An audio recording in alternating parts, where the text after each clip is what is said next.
The big stage indeed for the Northwestern Wildcats, coming off a second straight NCAA tourney appearance. Brooks Barnhizer, Ty Berry representing the purple and white here in Rosemont, not far from Northwestern's campus, a team that has had a great last couple of years, their second straight NCAA tourney appearance, as I said, and no team in the league returns a higher percentage of its minutes from last season than Northwestern does. But there is one player who made a little bit of an impact in Evanston, actually two players, Boo Buie, Ryan Langborg, both really good players last year for the Wildcats, who are not part of that 60-plus percentage of minutes. Ty Berry, Brooks Barnhizer are welcome back, guys. Coach Collins, great to see you as well. You guys made history last year, second straight NCAA tourney appearance. I've been asking this of a lot of teams who had memorable seasons a year ago. But before we move forward, think about the memories of last year and what stood out to each one of you. And Ty, I can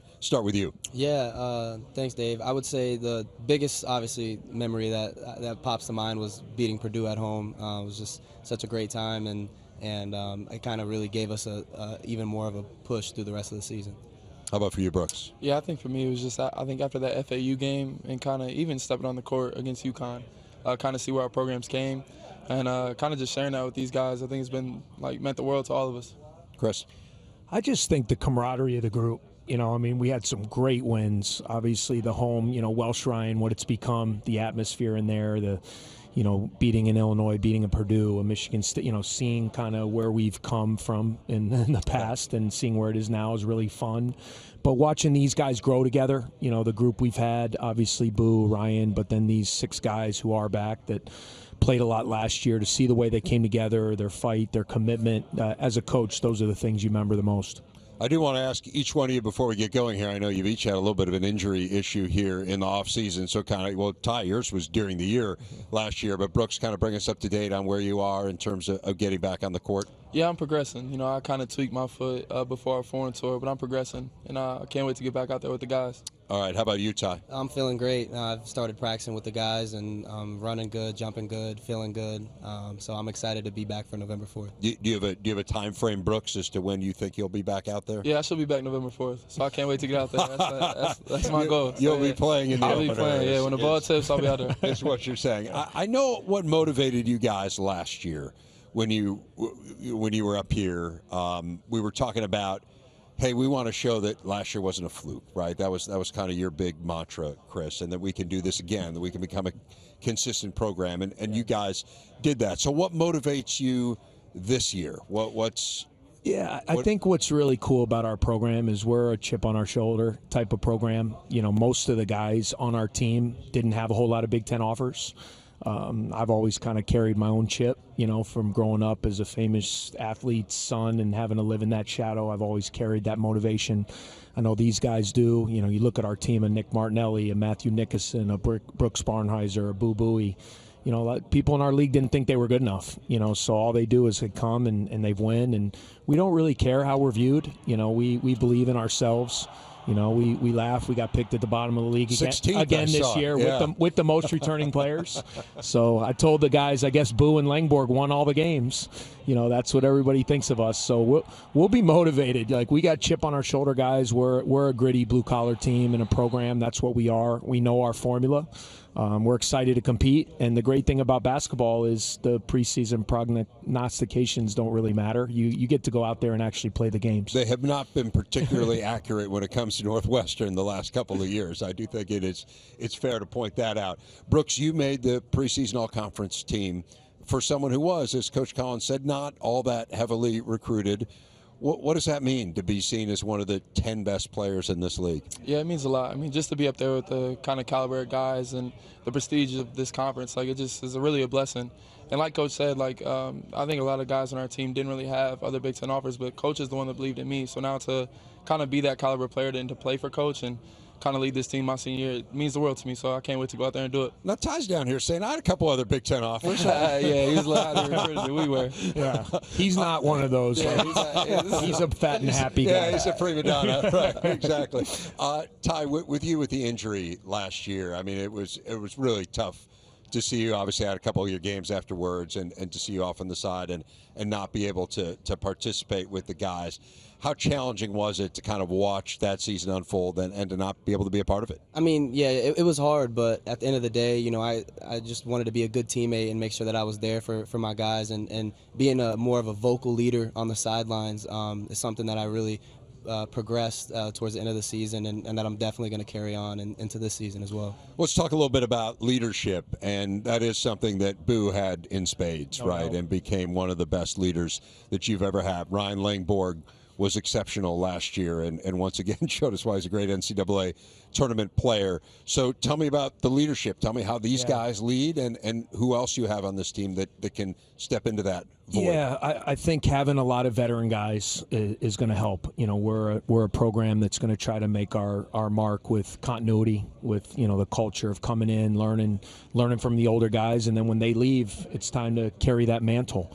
And you saw that with Brooks in particular. You know, 3 year when he was a sophomore, it was Chase and Boo. You know, we lost Chase Audige. He stepped in, kind of took on even more of a role. Now Boo's leaving, and it's his time as a senior leader to really step up. Ty, same way. You know, Ty last year took a huge jump and became, you know, one of the better shooters and leaders and energy guys in the Big Ten. And these two guys have done a great job. They complement each other really well with their personalities, their leadership. Matthew Nicholson, you know, as he was younger, he didn't say a whole lot. Now you hear his voice more, you know, someone who's a 3-year starter at the center position. So those three guys in particular, I'm really leaning on them. You know, they've been key components to our success these last 2 years, and we're going to lean heavily on their leadership this year. What can you guys tell us about the point guard spot? Give me a little insight. And I know Jalen Leach comes in and is going to probably get that ball on opening night.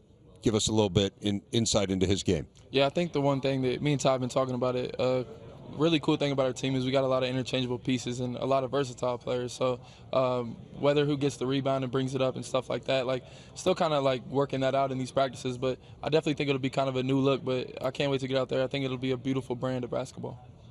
Ty? Yeah, I agree. I totally think we have just a whole bunch of versatile players and guys who can, you know, handle it, but also, you know, complement each other well. And I think Jalen does a good job of coming off screens, making the right reads, and so it'll be fun to play off him.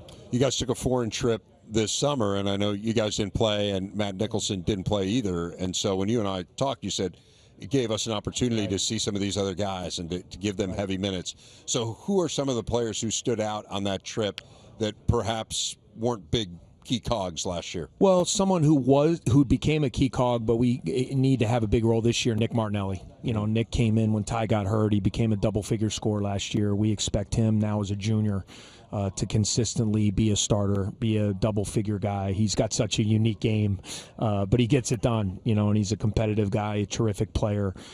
Certainly working in the transfers. You mentioned Jalen Leach, Keenan Fitzmaurice, who's a 7-footer out of Stony Brook coming in. And then our young guys, our 2 freshmen, you know, to give them an opportunity. Not often do freshmen get a chance to get some games, you know, before coming in, but both KJ Wyndham and Angelo Scervino, 2 guys that have a lot of talent, but they have some veterans they can learn from, but expecting both of those guys to have key roles as well. Yeah. To what extent, you know, depth was an issue last year?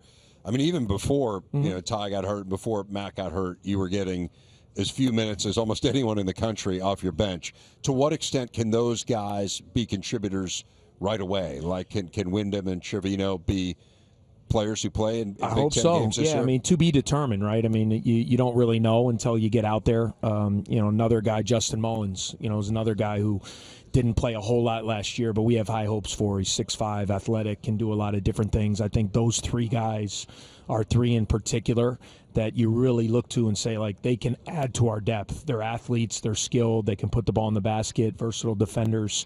You know, we feel Luke Hunger, you know, another guy who got valuable minutes when Matt Nicholson went down. He ended up starting our last 6-7 games. I mean, he's really improved as well. So we feel like on the front court, we have 3 guys on the front line that are experienced veteran guys that can play. But until you get in games, you know, I think everyone's going to sit up here and say we're 10 deep, we're 11 deep. But, you know, you get out there and you find out who can do it, and you kind of see what your team evolves into. I do want to talk a bit about what you've built, and you were alluding to it, talking about all the good games that you guys won, the amazing games you won at Walsh Ryan. I mean, that student section is fantastic. It rivals anyone in the conference right now. When you guys see that, you went 9-1 at home in the conference last year.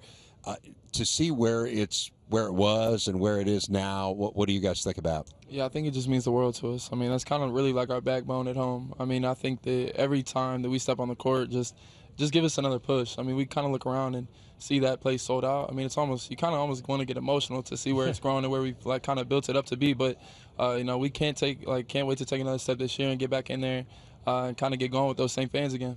Well, it starts early on with a huge home game in conference play December 6th against Illinois. What about from your opinion, Chris, when you think you've even got a lot more perspective than these guys do, given how long now you've been at NU? What do you think about what it was when you got there and what it is now? What stands out to you? Yeah, it's awesome. I mean, it's special, to think now. I mean, I can't believe I'm going into year 12. Time flies. But to see where we were those first couple years and just fighting for relevancy, respectability, all those things, and now to come in and see that packed with purple, and not other teams' fans that live in Chicago. We got a real home court, and it mattered. Those 9 wins at home, I really felt 3, 4, maybe even 5 of those wins.